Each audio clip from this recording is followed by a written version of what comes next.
My name is Sogo, and I'll be taking us through um, observability tools for LLMs in Python.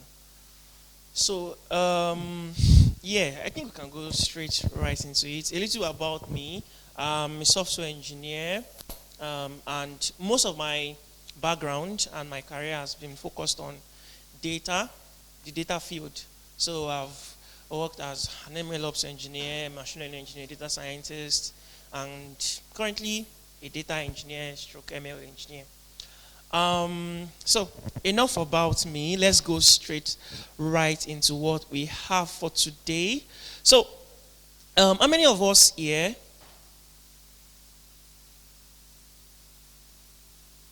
Okay. So how many of us here today are maybe into data related field? How many of us maybe are building something related to data or you do something? Okay. Okay, cool. Um, so we currently are in the data age, and we see the advancement of the data field or AI field in the past 2 years, so to speak. And in the past 2 years, we've seen, let me say, data science and artificial intelligence became more popular. They've been around for a very long time, but they became more popular because of the announcement that OpenAI made November 2022, which was releasing or making ChatGPT open to the public, where the public could interact with it. And from this, you will have seen that a lot of companies are coming up with different, let me say, co-pilots, different LLM tools, different chatting tools, right? And I don't know if any of us here are working in a company where maybe they are building something already. Is anybody working in a place where they are building a chatbot to do something? Okay.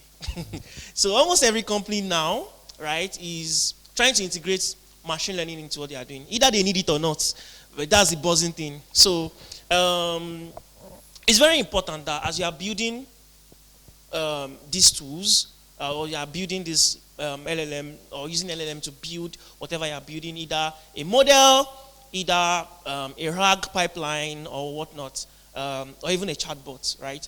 You need to be able to observe in a very crucial way how these LLMs are performing. So the agenda basically today is to take us through like what observability is, the tools you will use, a little bit of understanding what LLMs are, and a little bit of how to track the LLM usage and comparison of different tools.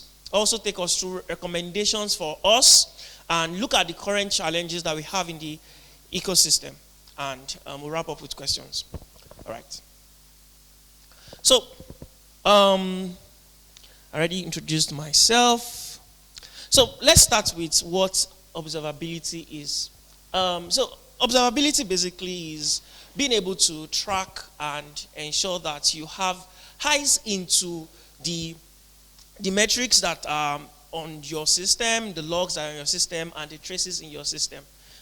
It's like end to end. It doesn't just encompass you being able to log. Some people log already. Some people do a lot of work around metrics. You are able to say, oh, how many requests did we get today? Or how many requests did we make? How many requests went out today? Right?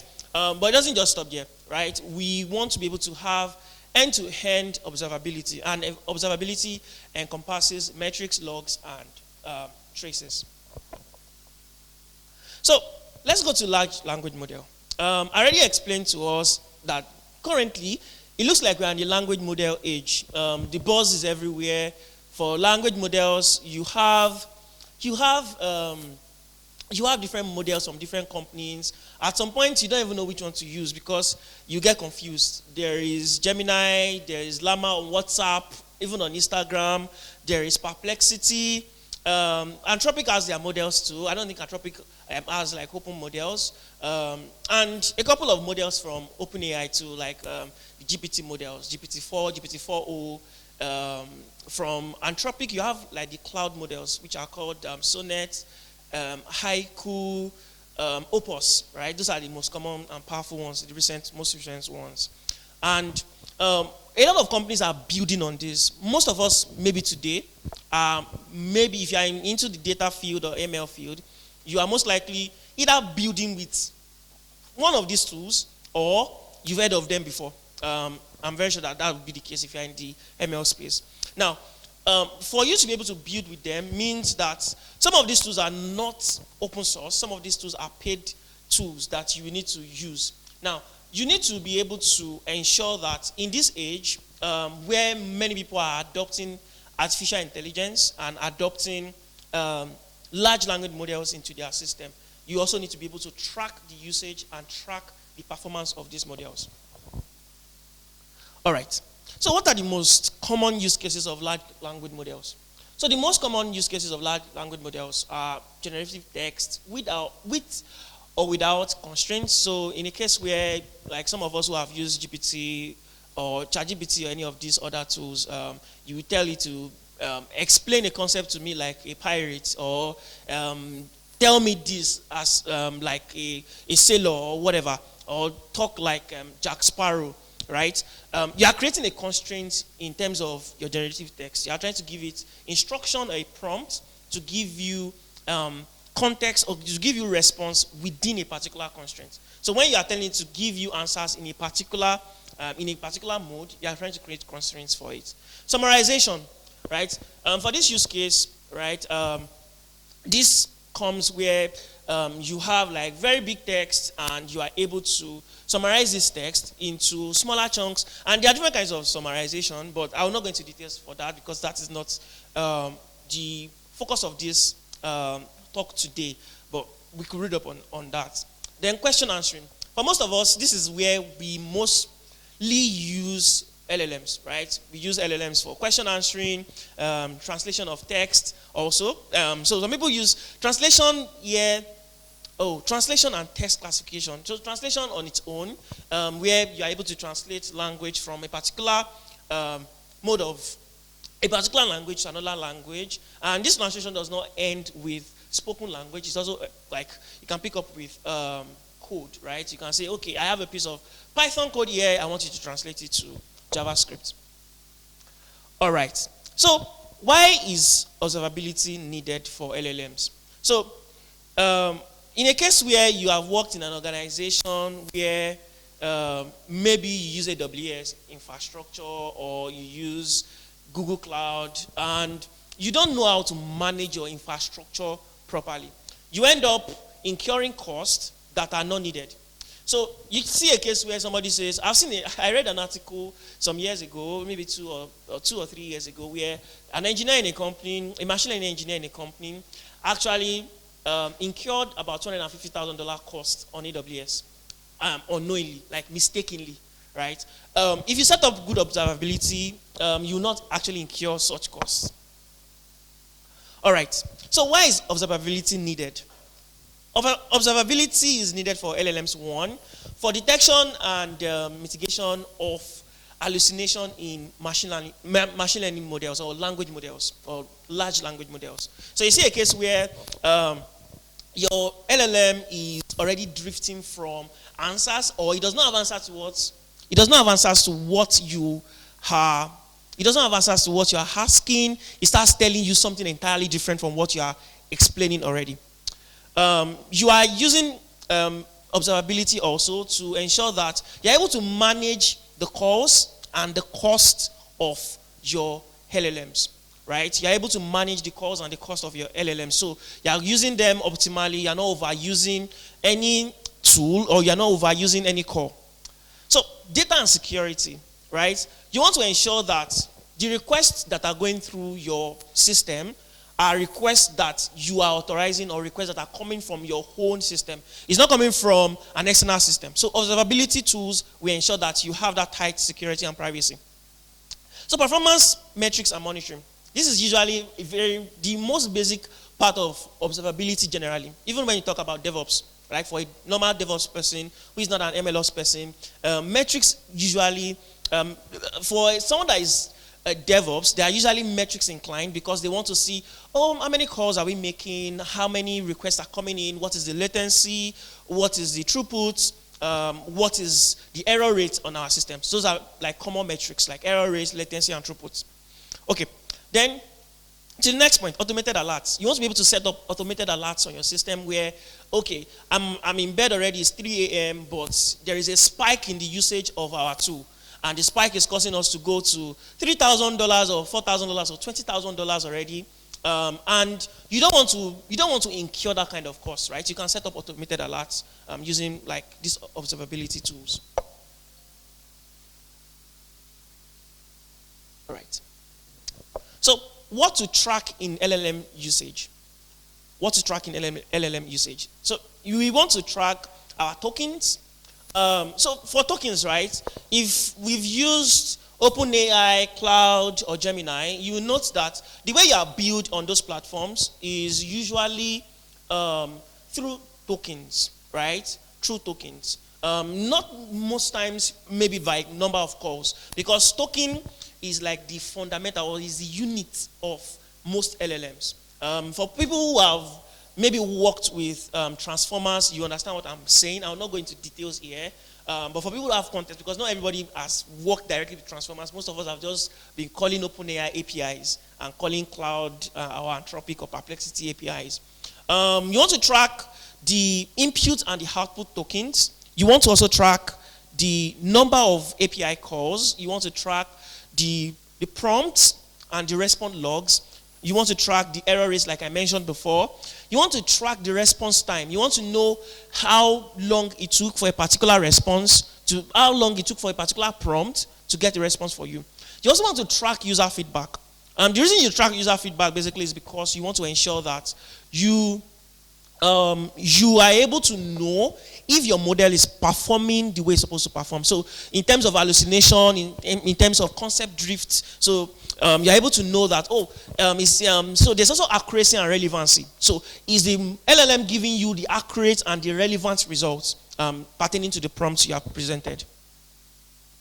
Okay, so a couple of tools here quickly are Helicon, Portkey, which these two are the ones I'm going to be focusing on today. Then recently, Sentry and Datadog released monitoring tools. For people who already use Sentry and people who already use Datadog, like you just have is an optional thing for you to be able to infuse into your own system. Then there's Langfuse, right? Langfuse is another tool, but I won't go into details about Langfuse. It's also another option that you could use. So for Helicon is a real-time monitoring tool, it's a platform, it's an open source tool actually that you can use to monitor your LLM performance. So you have Helicon as like a tool that you can infuse with your pipeline. Either you're building a RAG, either you're building a direct tool, maybe a direct application that maybe is calling OpenAI API itself, or calling Anthropic, or calling maybe AWS Bedrock. You can use it with any of these tools, right? And it serves as like a major gateway which you can use to now communicate with other models, multiple models at the same time. So the reason I like Helicon is because it's very intuitive, very easy to use, and it has a couple of features that are very cool. It also works with Llama Index and LangChain, right? For some of us who are familiar with Llama Index and LangChain, you will know more about this. And that's the URL for Helicon. Helicon is both open source, and they also have like the enterprise version. So if you want to self-host Helicon, you can actually self-host Helicon. So core features on Helicon are monitoring, prompt caching. You can create custom properties on your request, like being able to tag your request. Like you can say this request is meant for maybe ages of people. This request is meant for different categories. So you can categorize your request. That's what custom property does. You can create like user metrics. So you can know which user in your application is making a particular request at a particular time. So normally you could send a request from a particular LLM system or LLM application, and you are not able to differentiate who exactly is sending this request. What you do with Helicon is Helicon enables you to be able to know So for the way most of us use this API, the way most of us use this LLM tools is using them via API keys. So you want to ensure that if there is an API key being used in your platform, you can be able to assign those API keys to a user on the UI, and you know who is making the most calls, or which application or which tool is making the most calls or using the most tokens on your platform. Then Helicon also offers like retries. Peradventure, you have rate limiting. For most of us who use OpenAI or use any of these like tools already, any of these LLM platforms already, you discover that there's rate limiting. Like you have rate limiting that will prevent you to send spam these platforms multiple times, maybe with tokens and whatnot. So you would have to retry after a particular time. So that might cause your code to fail. And Helicon here offers you like a free retry, on setup. So this is what Helicon dashboard looks like. This is not everything. I have another dashboard that can show us a full scope. So you can see requests, number of requests made. You can see errors and the error codes, 400, 401, 500. You can see different models that you are calling. And it's not limited to GPT. Here you can see GPT models, but it's not limited to GPT. You could have like Anthropic models there. You could have like Gemini models also there. You can see the cost for the past 3 months for all the calls that have been made on this platform. You can see the countries that these calls have been made from. You can also see the latency. This is another detailed board that is showing more features. Almost the same thing here. So almost the same thing. So we have the request made. We have the cost also. We have the latency and whatnot. Okay. So Portkey. Portkey relatively is the same thing. Just that Portkey has more flexibility in terms of code in Python, that you can like easily like write some things if you use Portkey. But the issue with Portkey here is that Portkey supports almost the same number of tools, almost even more than Helicon. But the issue with Portkey is that Portkey is not open source. Portkey is enterprise. So Portkey, as good as Portkey is, you can't really self-host Portkey, but Portkey has like a free usage tier that you can have available to use on their platform.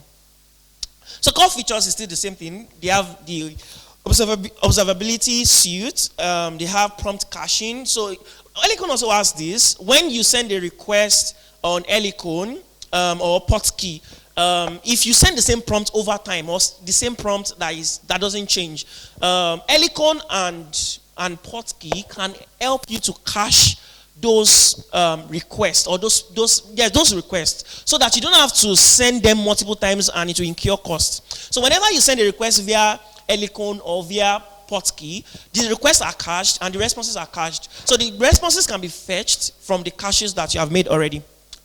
Okay. A couple of other features here are you can build and deploy models on Portkey. You can do evaluations with human and AI feedbacks. Okay, so this is what Portkey looks like. If you have a Portkey account, very similar to the view you have for the metrics on Helicon also. So comparison, quickly. For comparison, we have, like I said before, it's open source and you can self-host Helicon. Portkey is not open source, it's enterprise version that is available only. There's a playground that lacks versioning. So on Helicon, there is no versioning. You cannot integrate directly.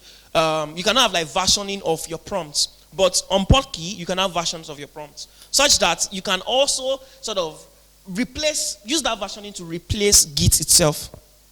Then on Helicon, you have up to 100,000 requests per month for free.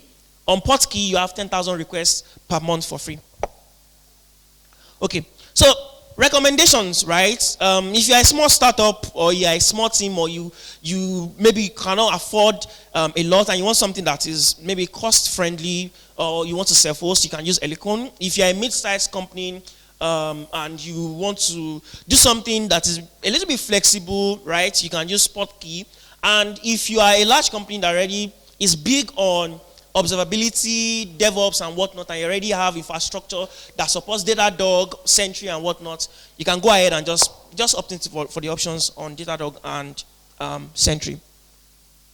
So the current challenges that we have, quickly, are one, with these tools, right? Personally, I've experienced this. On Monday, I installed Helicon on my platform. I'm using it. The documentation is there.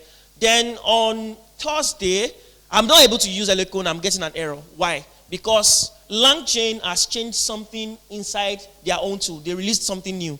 So Helicon has to do an update in their code as LangChain is updating. Helicon has to do an update in their code as OpenAI is updating. Helicon has to do an update in their code as Cloud or Anthropic is updating something. So the dependency is an issue. The dependency here is an issue. And dependency is not really an issue here is because there is a fast growth in the ecosystem. A fast growth because everybody is trying to outdo everybody. Alama Index is putting in so much effort to outshine LangChain. LangChain is putting in so much effort into killing other startups that are coming up like GripTape, right, that wanted to do something like LangChain, right? So everything is moving very fast and it will cause your own code base to be unstable in a way. So another concern, which is another challenge, right, for this is data privacy. So if you don't want your data to flow, if you have like sensitive data, like maybe PII or HIPAA or whatnot, any kind of data that is sensitive that you don't want to go through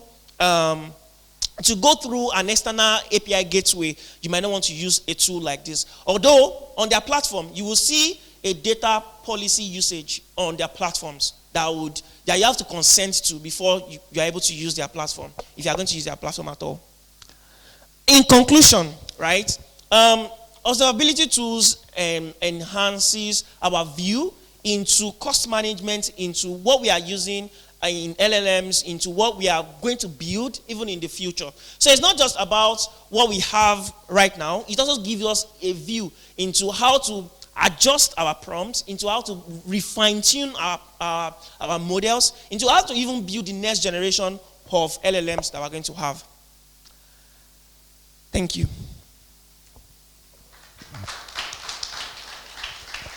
So in the next few minutes, I don't know if anyone has any question around observability in relations to LLMs. Don't come and ask me questions about DevOps, right? Just in relation to LLMs. Any question? Please go ahead.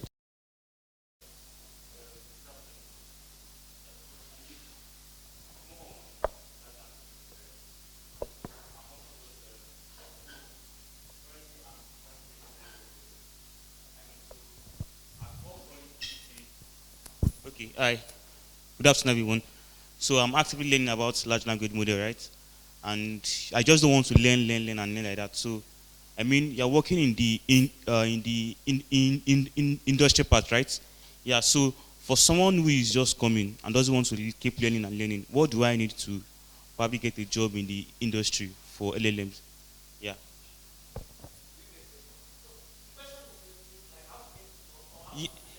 Yeah. Yeah, exactly. Not to keep learning. So, yeah. All right, thank you for the question. I think that question is a very common question now, even here outside of, like, it's not like fixed to this kind of setting. So in terms of job and in terms of not to keep learning, right, there are a couple of things I could say, but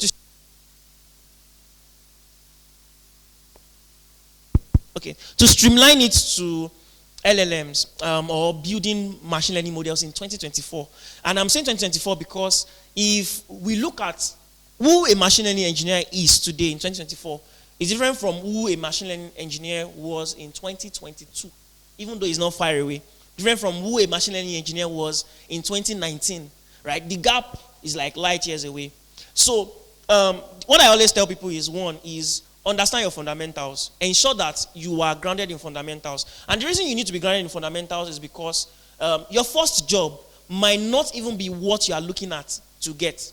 You might be You might be looking at, oh, I want to get a job as an AI engineer. I know a lot of things about neural networks. But the first job you get might be you coming to use logistic regression, as simple as it is, to come and build model for a company, right? If you know a lot about neural networks and you don't know logistic regression, that opportunity will pass you. So understand fundamentals at all times. Ensure that you know what traditional models are. You know your KNNs. You know what classification is. You know what regression is. You know what recommender systems are. You know the fundamentals of artificial neural networks. You know convolutional neural networks. You know what recurrent neural networks are. Even though the new age, we are not using recurrent neural networks anymore. We are using transformers, right? You need to understand the pathways. So it gives you just keep learning. You don't, in fact, you said you don't want to continue learning and learning. You don't stop learning. Yes. So I get what you are going. Your point is you want to be able to get to a point where, oh, I'm not just learning for learning's sake. I'm able to get opportunities. So understand fundamentals. To get job in the field, there is no direct way to get a job, but understand fundamentals. Another thing I would say is, in terms of job, is put yourself out. Do not limit to, oh, I know how to code and it's on my laptop. Write articles about what you've done. Talk about it on LinkedIn. Go for conferences like this. You don't know, employers can be here. Like, you don't know who could employ you. Talk about what you are doing. Be proud to contribute to open source. Be proud to contribute to what other people are doing, right? It may not be related to machine learning alone, and be vast. So the problem that happens to our ecosystem, again, quickly as I round up here, is in our ecosystem, it seems that there is a very small niche and a very small, the opportunity is not really wide, especially for us in Africa.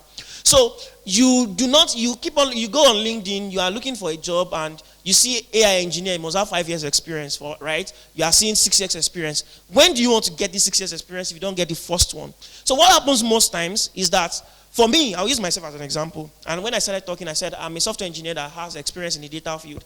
I have not done one thing alone in my career. I'm not saying that will be the same thing for you. But I have had to learn beyond just machine learning. I've had to learn backend. So that while I am waiting to get the opportunity in machine learning, I'm able to keep doing something. I got employed into a company as a data engineer once, and I ended up leaving the company as an MLOps engineer. It's on my CV. So I entered the company as something else, but while I was in that company, I was able to transition into something else entirely. You know what your career path is supposed to be. So it is your responsibility to take charge of your career path. So I don't think there's like a one-way answer. I could keep talking about this and keep saying a lot of things, but I think those few things would be able to iron it out. Is there any other question? Okay.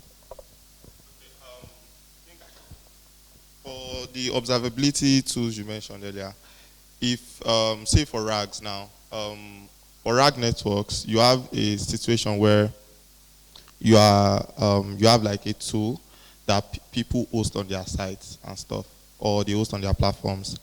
When people are making requests, they are asking questions, for RAGs, it's going to have to retrieve from a vector database, and then based on that, the model gives an answer that is contextual to what is in the vector database. But how do you prevent a case where when somebody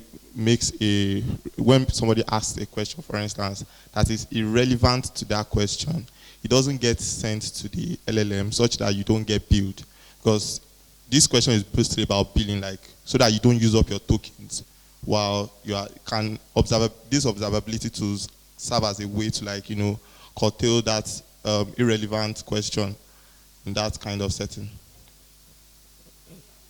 Question. So, you can use observability to track that irrelevancy, but you need to be able to prevent it before it gets to the model. So, what observability is doing is taking it from what you have and piping it to the third-party models like OpenAI and whatnot. So, a case where there is an irrelevant question or irrelevant chunk that has been retrieved from the vector database. What you do, so there are a lot of approaches here. This does not have to do with observability, but this is an approach in like building RAGs normally, and it's called re-ranking. So re-ranking gives you the chance of being able to reorder or re-rank the chunks that you retrieve from a vector database. So re-ranking the chunks means that all of the things you've retrieved that are supposed to be similar or supposed to give you insight in the answer that you need, you are able to see in a scale of 1 to 10, or if I retrieve 10 things from my vector database, I want to reorder them and say, okay, I want to get the top 5 that are most useful. If I don't get the top 5 that are most useful, I can also go a further way to create a cosine similarity on those items. Creating a cosine similarity on those items basically means you want to be able to find the similarity between the answers or the chunks you've retrieved from your database, such a way that you find how it is similar to the questions that you have actually gotten from the vector database. So if the score is very small, right, you can decide to just drop all of them. If the score is large, you can decide to keep them. So sometimes the way vector databases work is working. I can't go into details, right? But it's working with a lot of mathematics and a lot of vector embeddings, such that it doesn't really know what is right or what is wrong. It's just looking at similarities based on a vector space. So if it's picking something and giving you, it's thinking that that is supposed to be similar. So eventually it may not be correct. But you have the right to be able to re-rank. You have the right to be able to do cosine similarity. And those two things basically are like fundamentals of what you can do to ensure that you don't send in nonsense answer. So by the time you re-rank and do all of those things, instead of sending it to your LLMs, you can just decide to say, okay, since there are no relevant answers when I've re-ranked or when I've done my cosine similarity, then it doesn't need to go to the LLM. Then you can just send a very generic answer that, I don't have the context to what you are saying, or I don't have an answer for what you're asking me. So it doesn't have to go to the LLM. Okay. I think we should take one more question. Okay.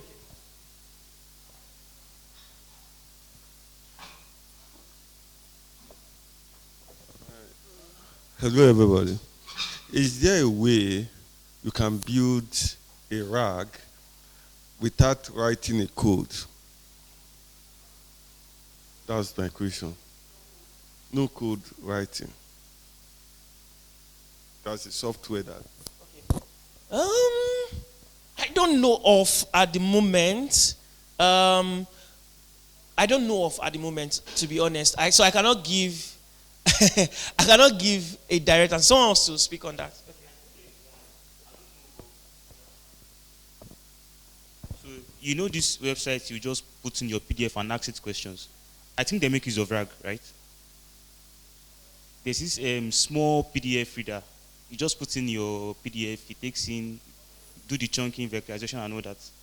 I think so. I mean, they should use RAG, I guess, because if they are looking into your PDF, it's definitely RAG that is going on. Abi? I think so. I get what. So that is usage. So for the build, so that's usage, right? Somebody could like, oh, okay. So maybe a way that you could have, right? I don't think anybody has built RAG that you don't need to write code. I don't think so yet. There could be maybe people doing research in that line. I'm not sure. I've not read about it. But the reason you might not be able to do that at the moment, I might be wrong because I don't have access to this information. I'm just speaking from what I know at the moment. The reason it might be difficult at the moment is because there are a lot of customizations that have to happen with RAG. And those customizations are very specific and peculiar to the tool you are trying to build. So if you, for instance, we're talking about like re-ranking and whatnot, there are things that might be specific to the kind of documents you are working on.